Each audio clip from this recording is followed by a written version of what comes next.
My name is Mirko Presser. I work for the Alexandra Institute, where I'm a team leader for data science and engineering. So we mainly work with machine learning. So this is about data analytics and the Internet of Things. So this means, we're turning the world into data. So this is a quote from Kevin Ashton, who's sort of the father of the term of Internet of Things. And it means that every object and every location in the world will sort of have a mini computer, let's say, that measures some parameters about the state of the object or the location or the use of it. And this data can be used in many different ways to gain new knowledge, but also to optimize processes.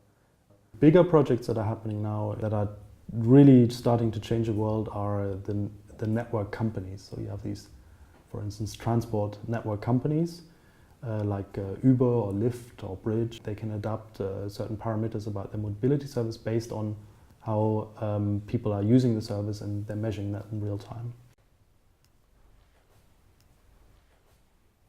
I think we have a societal obligation, a need to optimize on many of our activities as human beings.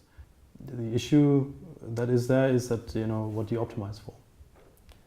You could optimize for profit, you could optimize for societal gains. The problem here is you're only as good as your algorithms are or your understanding of the real world. So it's still an abstraction.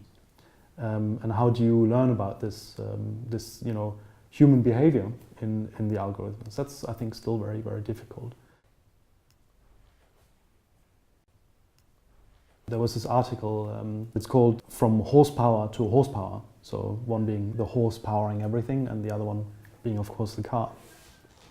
And it was at the turn of the century, there was a massive issue in New York because there were 200,000 horses in the city of New York, and they were producing countless amounts of liters of urine and horse manure, and there were also quite a lot of horse-related fatalities. And so it was great that this new invention came along, which was the car. And the car took around about 20 years, I think, to displace the horse in the US.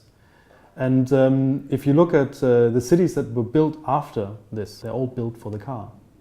So this really embraced a single technology and way of life into how cities developed, without the regard of what it actually means for people in general and for the environment and so on. And I think we're running the same risk if we think about that we turn the world into data.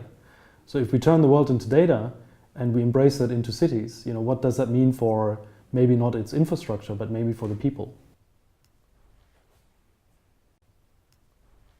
If you think maybe not 80 years, but let's say 800 years or something like this, then you could get into the realm of maybe interstellar travel. And that could be fascinating for us as humans to strive for. We could become an artificial intelligent agent, so not a biological form anymore, but something that just is a computer more or less, and transfer our mind and our self into software. And if this is the case, then we're not bound by location anymore. We can also travel large distances just by communicating data. So this is the very far out version of the smart city in the future. It's just living as data.